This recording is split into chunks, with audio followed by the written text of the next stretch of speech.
আপনারা থামেন, আমি বলতেছি আপনারা থামেন।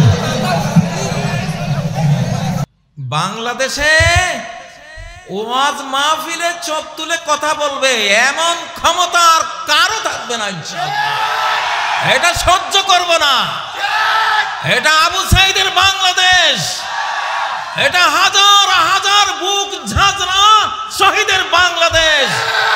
রাজনীতি চলবে, জিয়ার আলোচনা চলবে, যদি কেউ অন্যায় করে থাকে তার আলোচনা চলবে। আমি সাবধান করে দিলাম সারা বাংলাদেশের সকল মানুষকে, এই দেশে আলেমদের মাহফিলের সামনে, কোরআনের তাফসীরের মাহফিলের সামনে বেয়াদবি যে করবে, আকাশ গাইডেন আক্রমণে তার 14 গোষ্ঠী নিপাত হয়ে যাবে। আমি সাবধান করে দিলাম, আমাদের সামনে দাঁড়িয়েও না।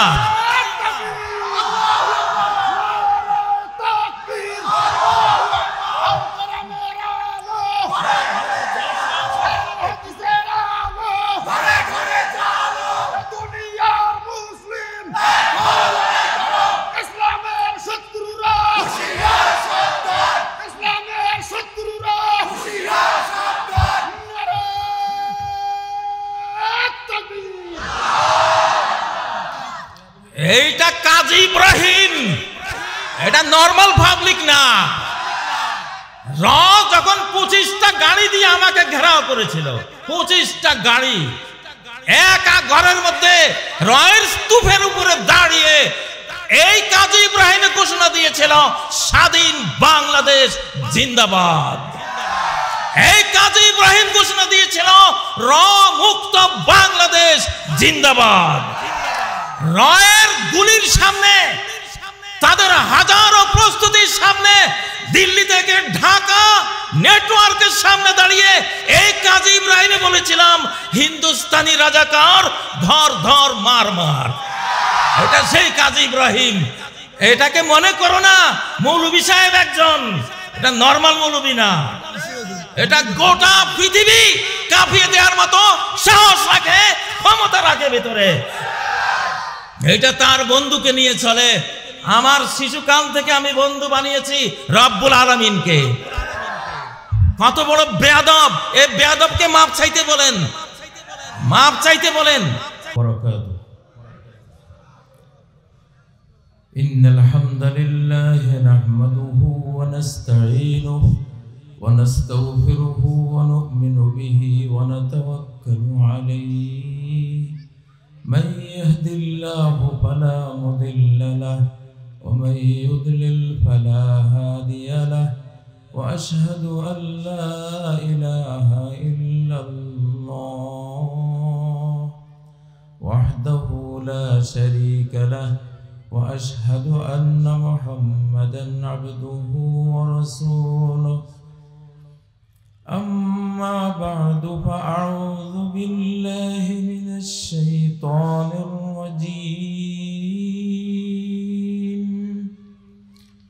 بسم الله الرحمن الرحيم أذن للذين يقاتلون بأنهم ظلموا وإن الله على نصرهم لقدير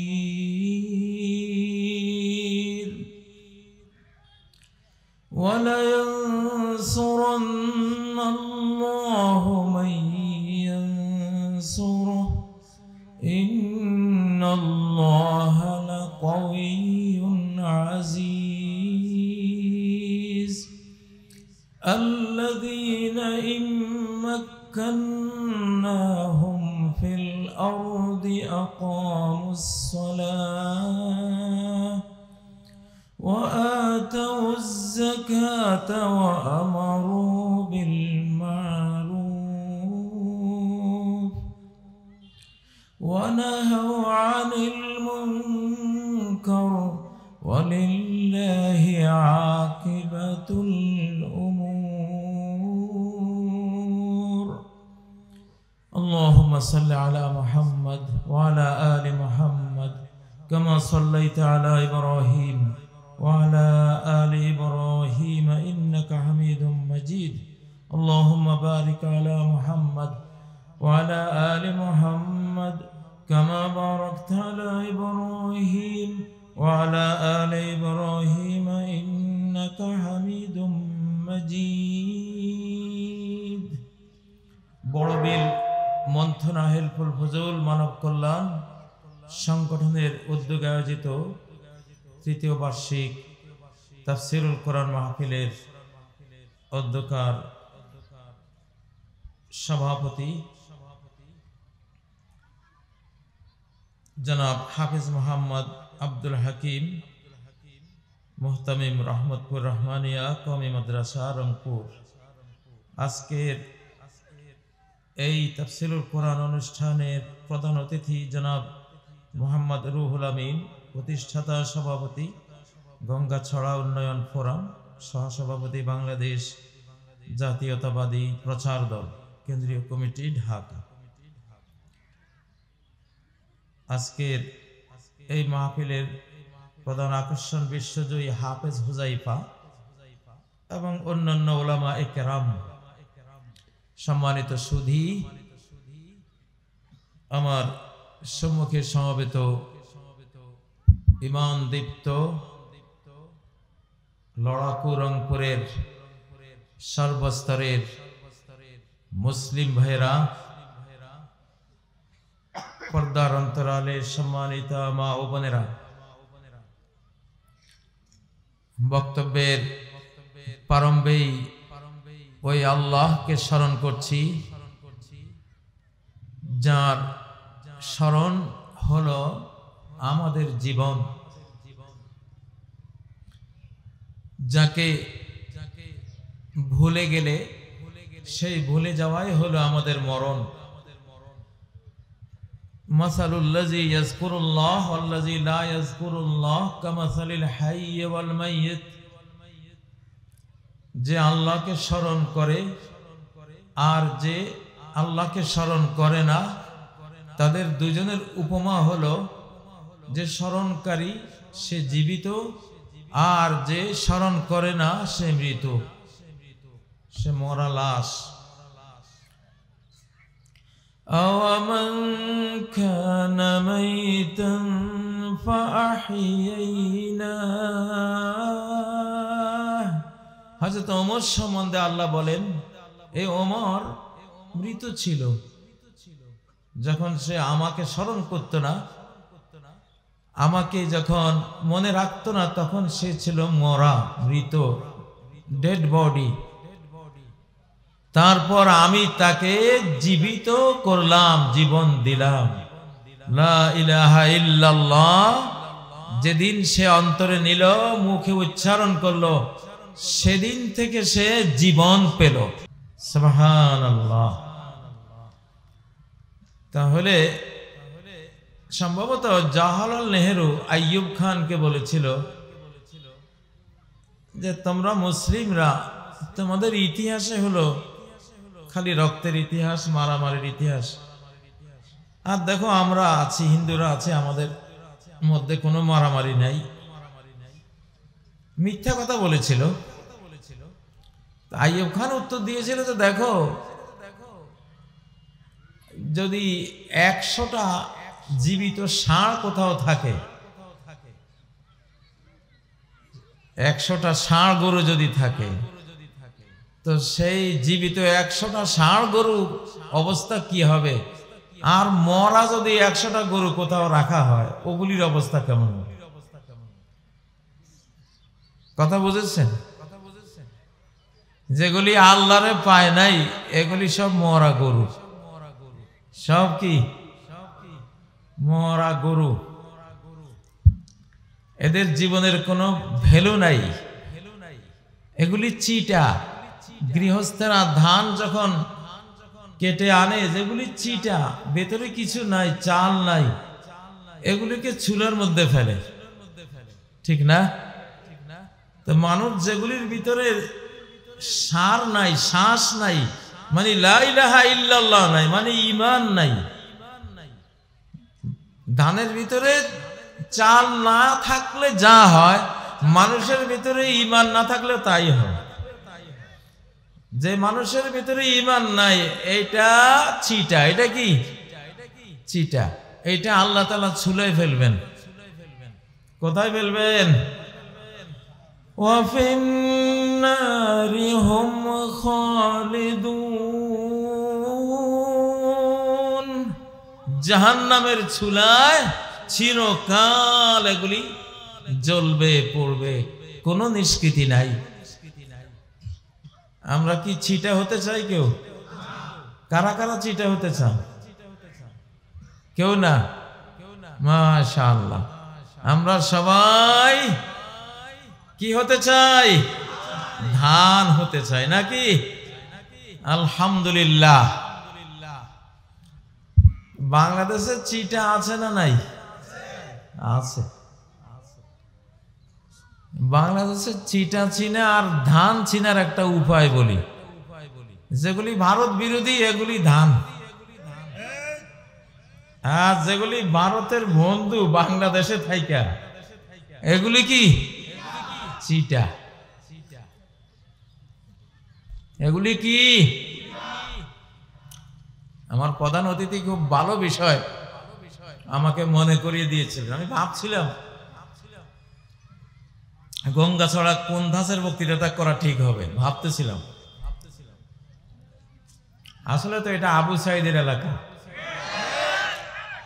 সমগ্র বাংলাদেশ নয় গোটা বিশ্বকে জাগিয়ে দিয়েছে এই রংপুরের আবু সাইদ। লিল্লাহে তাকবীর।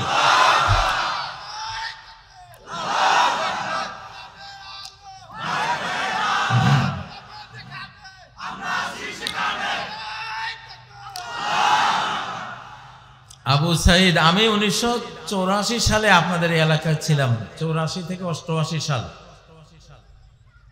1984 থেকে 88। আজ থেকে কত বছর আগে?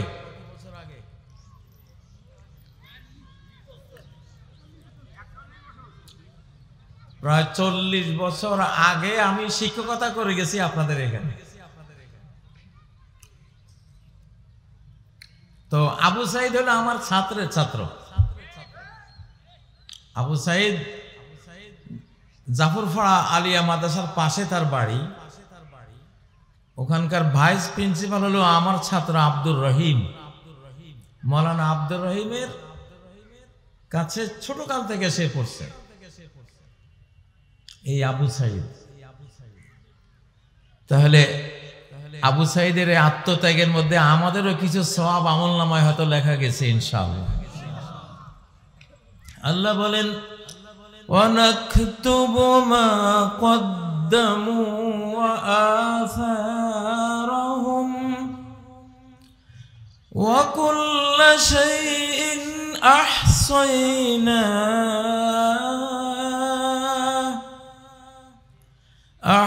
আহসাইনাহু ফি ইমামিন মুবিন। যে যা করে, যা আখিরাতে পাঠায়, যাই আমরা করি, এই যে ওয়াজ করছি এটা আখিরাতের দিকে যাচ্ছে। আপনারা শুনছেন এটা আপনার পরকালের দিকে যাচ্ছে। সুবহানাল্লাহ পড়ছেন জান্নাতের দিকে চলে যাচ্ছে। ওখানে গিয়ে বিশাল বাগ বাগিচায় পরিণত হচ্ছে।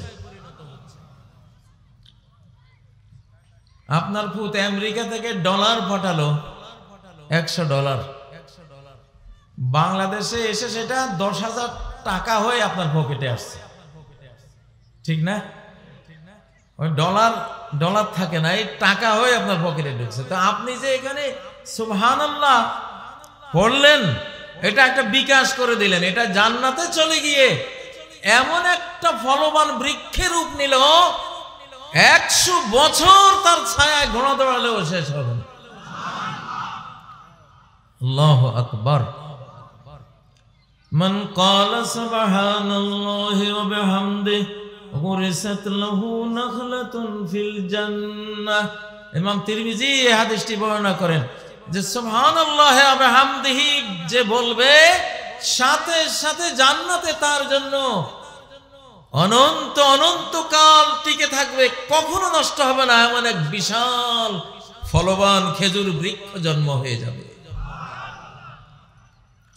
আমরা এই জমিনে বসে কাজ করি 7 আসমানের উপরে। কত ক্ষমতা আল্লাহ আমাদেরকে দিয়েছে, ঠিক না? পাথফাইন্ডার একটা যন্ত্র পাঠিয়েছিল বিজ্ঞানীরা মঙ্গল গ্রহে, কত হাজার কোটি কোটি মাইল উপরে। ওইটা ওখানে উষ্টা খেয়ে পড়ে গেছিল। নাসা স্টেশন আমেরিকায় বসে ওই হাজার কোটি কিলোমিটার উপরের পাথফাইন্ডার ওটাকে জমিনে বসে ওরা আবার দাঁড়া করাই দিয়েছে, ঠিক করেছে। তো তুমি জমিনে বসে যদি মঙ্গল গ্রহে পড়ে যাওয়া তোমার পাথফাইন্ডারকে ঠিক করতে পারো, এখানে বসে যদি মেকারি করতে পারো মঙ্গল গ্রহে, তাই এইখানে বসে জান্নাতে কি বৃক্ষরোপণ করতে পারবা না? আল্লাহর এই আল্লাহু আকবার, আলহামদুলিল্লাহ, লিল্লাহে তাকবীর। আরো জোরে কে পারবা? খুব জোরে তাকবীর দাও, আকাশ পর্যন্ত কাঁপিয়ে দাও যুবকদের।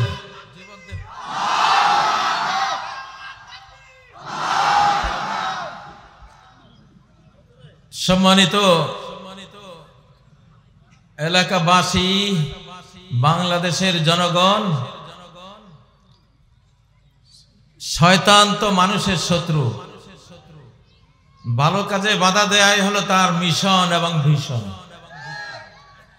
এখানে আমরা আজকে বাংলাদেশ নিয়ে, আমাদের দিন ধর্ম নিয়ে কথা বলবো, এটা ইবলিসের গায়ে তো আগুন ধরে গেছে, তাই না? মিনাল জিন্নাতি ওয়ান নাস, শয়তান জিন জাতির মধ্যেও আছে, মানব জাতির মধ্যেও আছে। ওরা হয়তো ডিস্টার্ব করেছে। আলহামদুলিল্লাহ বলেন, আলহামদুলিল্লাহ। প্রিয় ভাইয়েরা, এবার আপনাদেরকে আমি আসলে যে কথাগুলি বলতে চাই, সামনে এই যে একটা যুগ আসতেছে বা শুরু হয়েছে 2024 পরের পৃথিবীটা মুসলিম জাতির পৃথিবী ইনশাআল্লাহ। 2024 পরবর্তী বাংলাদেশ ধর্মপ্রাণ এবং বাংলাদেশ প্রেমিক, বাংলা ভাষা প্রেমিক মানুষদের বাংলাদেশ। একটি জাতি আমরা, বাংলা ভাষী জাতি। বাংলা ভাষার কারণে আমরা হাজার বছরের নির্যাতন সইতে হয়েছে।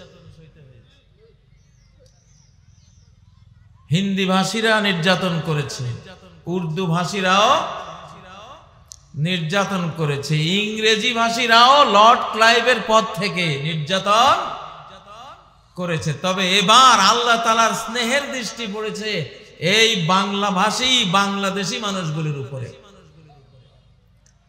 আল্লাহ মুক্তি দিয়েছেন। আল্লাহ যদি মুক্তি না দিতেন, কারো পক্ষেই এই মুক্তি সম্ভব ছিল না। প্রিয় ভাইয়েরা, প্রেসিডেন্ট জিয়াউর রহমান, উনি আমার বাল্যকালের বন্ধু ছিলেন। উনি যখন ক্ষমতায় আসেন তখন আমরা ছোট্ট, 10, 12, 13 বছর এরকম বয়স। ওনার সাথে আমি একটা সফরে গিয়েছিলাম 1981 সাল 19, 20, 21 জানুয়ারি, তার মৃত্যুর 6 মাস আগে হেজবুল বাহার সাগরের সফরে গিয়েছিলেন। বাংলাদেশে বিভিন্ন স্কুল, কলেজ, ইউনিভার্সিটি, মাদ্রাসা এগুলিতে যারা স্ট্যান্ড করেছে, first class, first, second third 20 পর্যন্ত স্ট্যান্ড করেছে, যারা স্কলার মেধাবী ছাত্র, এদেরকে বাছাই করে করে উনি 3 দিনের সফরে 11 তলা একটা জাহাজ ছিল, হিজবুল বাহার নাম, হাজিদেরকে আনা নেয়া করত। মাদ্রাসা শিক্ষা বোর্ডে আমি তখন ফাজেল ডিগ্রি পরীক্ষায় ফার্স্ট ক্লাস ফার্স্ট ছিলাম, আমি ওনার আমন্ত্রণে গিয়েছিলাম ওই সফরে। আমি তাকে দেখেছি, তার কথা শুনেছি। আজকে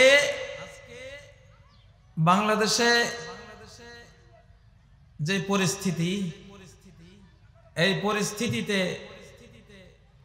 প্রেসিডেন্ট জিয়া, ওনার যে দল, ওনার দলের মানুষদেরকে আমি বলবো, প্রেসিডেন্ট জিয়ার ভাঙ্গা সুটকেসের রাজনীতি, ওনার যে ভাঙ্গা সুটকেস, এটা বাংলাদেশের ইতিহাসে আর কোন প্রেসিডেন্টের নাই।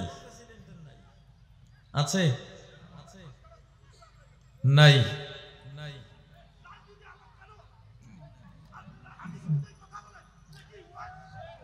একটু ঠিক আছে,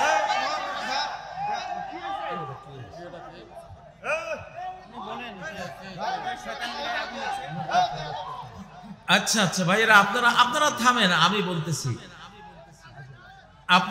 আপনারা থামেন। আমি বলি, কোরআনে ফেরাউনদের আলোচনা হয় না? হয় না?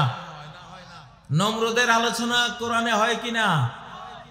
শয়তান ইবলিসের আলোচনা প্রতিটি সূরাতেই তো আছে, আছে না নাই? আবার কোরআনে আল্লাহ তাআলা যুলকারনাইন বাদশার আলোচনা তো করেছেন, ভালো যারা তাদের আলোচনা করেছেন কিনা? ইন্নাল্লাহা ক্বাদ বা'আসা লাকুম তালুতা মালিকা, আল্লাহ তোমাদের জন্য তালুত রাজা পাঠিয়েছেন। একজন বাদশা ছিলেন, নাম ছিল তালুত। বাদশার নাম ধরে আল্লাহ উল্লেখ করেছেন কেন? তার ভেতরে কিছু ভালো জিনিস, তার ভেতরে কিছু ভালো জিনিস ছিল, আল্লাহ তাআলা সেই ভালোটা দিয়ে আমাদেরকে ওয়াজ করেছেন, করেছেন না? তো একজন সাহাবীর নামও তো আল্লাহ তাআলা নাম ধরে কোরআনে উল্লেখ করেছেন। ফালাম্মা ক্বাদা যাইদুম মিনহা ওয়াতারা, যাইদ নবীজির পালিত পুত্র, তার নামও তো এসেছে আল কোরআনে, আসছে কিনা? মারিয়াম একটা ইতিহাস তৈরি করেছিলেন, ওনার একটা ভালো বিশাল দিক ছিল, মারিয়ামের নামে তো একটা সূরাই আল্লাহ বরাদ্দ দিয়েছেন। ওয়াযকুর ফিল কিতাবে মারইয়াম, তুমি এই কোরআনে মারিয়ামকে আলোচনা করো, মারিয়ামের কথা তুমি বলো, সুবহানাল্লাহ। ও ভাইরা, ফেরাউনের স্ত্রী আসিয়ার প্রসঙ্গ আসছে না নাই? হ্যাঁ, আসে নাই? ওয়ামরাআতা ফিরআউন, ফেরাউনের স্ত্রীর কথা স্মরণ করো। তো বাংলাদেশে ওয়াজ মাহফিলে চোখ তুলে কথা বলবে এমন ক্ষমতা আর কারো থাকবে না ইনশাআল্লাহ। এটা সহ্য করব না। এটা আবু সাইদের বাংলাদেশ, এটা হাজার হাজার বুক ঝাঁঝরা শহীদের বাংলাদেশ। রাজনীতি চলবে, জিয়ার আলোচনা চলবে, যদি কেউ অন্যায় করে থাকে তার আলোচনা চলবে। আমি সাবধান করে দিলাম সারা বাংলাদেশের সকল মানুষকে, এই দেশে আলেমদের মাহফিলের সামনে, কোরআনের তাফসীরের মাহফিলের সামনে বেয়াদবি যে করবে, আকাশ গাইডেড আক্রমণে তার 14 গোষ্ঠী নিপাত হয়ে যাবে। আমি সাবধান করে দিলাম, আমাদের সামনে দাঁড়িয়েও না।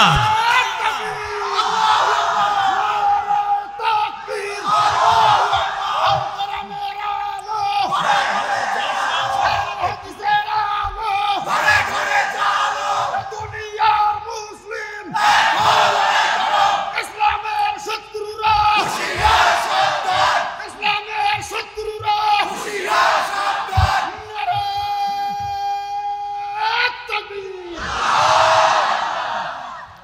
এইটা কাজী ইব্রাহিম, এটা নরমাল পাবলিক না। যখন 25টা গাড়ি দিয়ে আমাকে ঘেরাও করেছিল, 25টা গাড়ি একা ঘরের মধ্যে রয়ের স্তূপের উপরে দাঁড়িয়ে এই কাজী ইব্রাহিম ঘোষণা দিয়েছিল স্বাধীন বাংলাদেশ জিন্দাবাদ। এই কাজী ইব্রাহিম ঘোষণা দিয়েছিল মুক্ত বাংলাদেশ জিন্দাবাদ।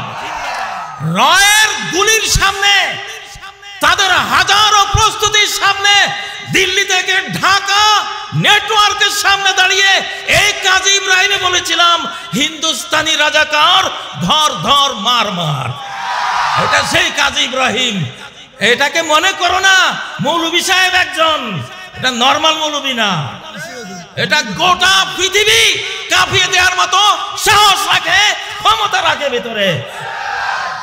এটা তার বন্ধুকে নিয়ে চলে।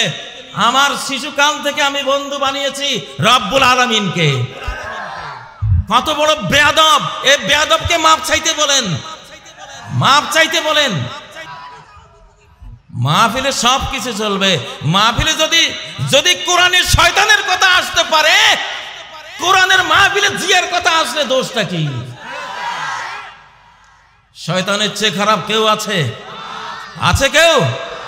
কোরআনের শয়তানের কথা আছে না নাই? হ্যাঁ, ফাস্তাইজ বিল্লাহ মিনাশ শাইতানির রাজিম। আল্লাহর কাছে আশ্রয় চাও বিতাড়িত শয়তান থেকে। ভাইরা, হয়তো আমার এই ভাইটি ভুলও বুঝতে পারে, ভুল মানুষের হতেই পারে, তবে এই প্রতিক্রিয়াটা কোরআনের মাহফিলে চলে না। ফ্যাসিবাদীকে এই কাজী ইব্রাহিমের বক্তৃতা দিয়ে আল্লাহ বিদায়ের ঘন্টা বাজিয়েছিল। আলেমদেরকে নির্যাতন করতে করতে করতে করতে যখন আমার ঘরে যেদিন ঢুকলো, আমি কোনো রাজনীতি করতাম না, আমি তাদের নাম নিয়ে কোনোদিন কিছুই বলি নাই। আমার দোষটা কি ছিল? আমি এই দেশের স্বাধীনতা চেয়েছিলাম। 24 সেপ্টেম্বর 2021 জুমার খুতবায় বলেছিলাম স্বাধীন, সমৃদ্ধ, নিরাপদ, এই তিনটা শব্দ, স্বাধীন, সমৃদ্ধ, নিরাপদ বাংলাদেশ চাই। এই খুতবা দিয়ে মসজিদ থেকে বের হয়ে কুলাইলাম না, আমার কাছে ফোন আসলো আপনার বিরুদ্ধে মামলা আছে। বুঝেছেন? আমি তো স্বাধীনতার, এই স্বাধীনতার প্রথম বন্দী আমি যে জিয়াউর রহমান সাহেবের কথা বলছিলাম, আমার একটা স্মৃতি আছে, ভালো স্মৃতি, যেটা হয়তো বললে ডক্টর ইউনূস সাহেবও ফলো করতে পারেন, যেটা বললে হয়তো পরবর্তীতে যারা এই দেশের দায়িত্ব প্রাপ্ত হবেন আল্লাহর পক্ষ থেকে তারাও উপকৃত হতে পারেন। জিয়াউর রহমান কি কথাটা বলেছিল? জিয়াউর রহমান হিজবুল বাহারে প্রথম যেই সেমিনার ডেকেছিলেন, সেমিনারের ডেকেই বিসমিল্লাহির রহমানির রহিম বলে প্রথম যে কথাটা বলেছিলেন, আমার মৌলভী সাহেবরা কই? আমার কানে এখনো বাজে প্রেসিডেন্ট জিয়ার ওই শব্দটা। কতটা মূল্যায়ন করেছেন। 71 থেকে 75 আলেমরা ভয়ে ভয়ে নারায়ে তাকবীর আল্লাহু আকবার পর্যন্ত সারা বাংলাদেশে একটি বারও উচ্চারিত হয় নাই, একটি বারও উচ্চারিত হয় নাই। প্রেসিডেন্ট জিয়া সেদিন 7 নভেম্বর ক্ষমতা আসলেন 75-এ। সেদিন ঢাকায় ট্যাঙ্কের উপরে সৈনিক আর জনতা, সেনা জনতা একসাথ হয়ে ঢাকার অলিগলিতে নারায়ে তাকবীর আল্লাহু আকবারে ধ্বনি দিয়েছিল।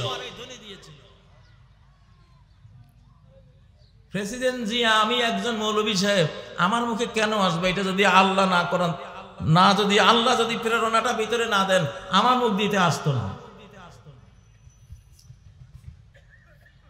তো উনি যে ওই সেমিনারে দাঁড়িয়ে প্রথম বলেছিলেন আমার মৌলভী সাহেবরা কই।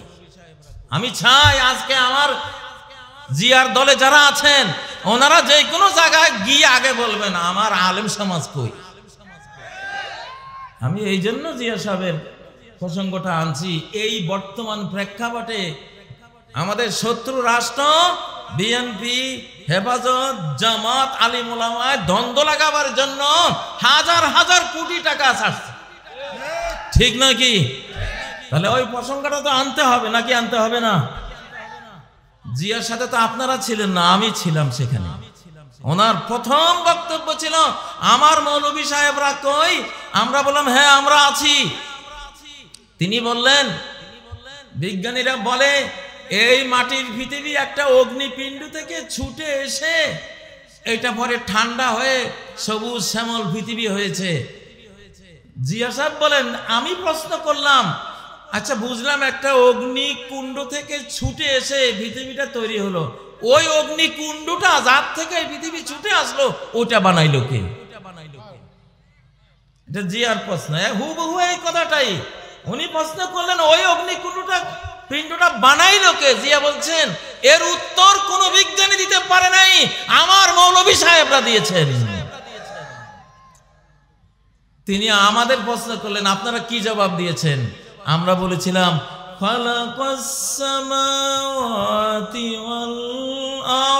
যে এই আকাশ মণ্ডলী এই পৃথিবী এর স্রষ্টা হলেন আল্লাহ তাবারাকা ওয়া তাআলা। তাইলে জিয়া এই মানুষটা কত বড় ধর্মপ্রাণ একটা মানুষ ছিল কিনা? তাহলে আপনাদের কোন প্রেসিডেন্টের কথা শুনতে ভালো লাগবে?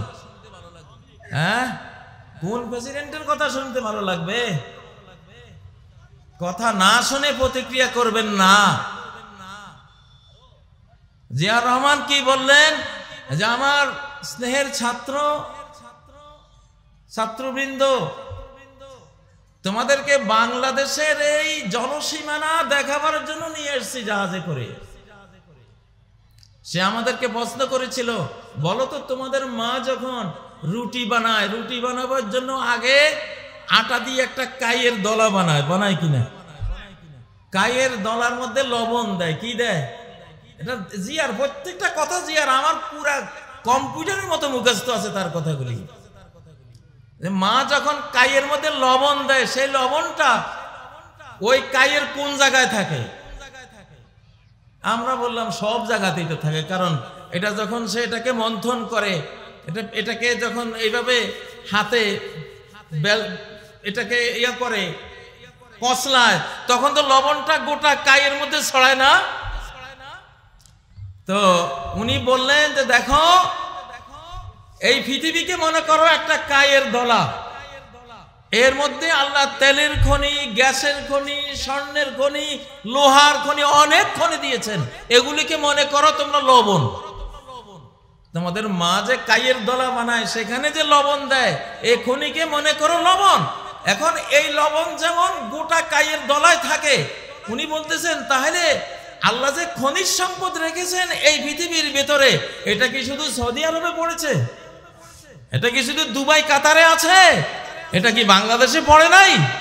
লবণ যেমন কাইয়ের দলার সবটাতেই থাকে, খনিও অবশ্যই সারা পৃথিবীতে ছড়িয়ে ছিটিয়ে আছে। বাংলাদেশে অনেক খনি আছে এই পানির নিচে, সেটা তোমরা অদূর ভবিষ্যতে গবেষণা করে বের করবা কোথায় গ্যাস আছে, কোথায় স্বর্ণ আছে, কোথায় সিলিকন আছে, কোথায় কি আছে, এগুলি বের করবা। এটা দেখাবার জন্য তোমাদেরকে এনেছি।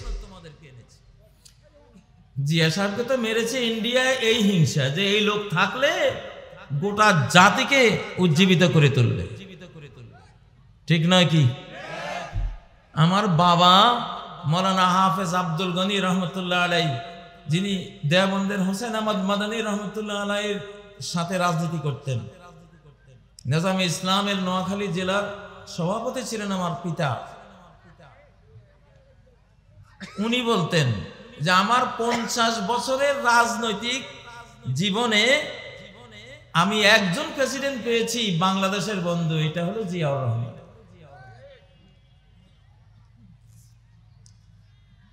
কই আর কারো নাম তো নিচ্ছি না, প্রেসিডেন্ট তো কত হয়ে গেছে। আইয়ুবের নাম নিলাম, ইয়াহিয়া খানের নাম, আরো তো কত প্রেসিডেন্ট আসতে গেছে, তাদের নাম তো আমি নিচ্ছি না। কেন জিয়ার নামটা নিলাম?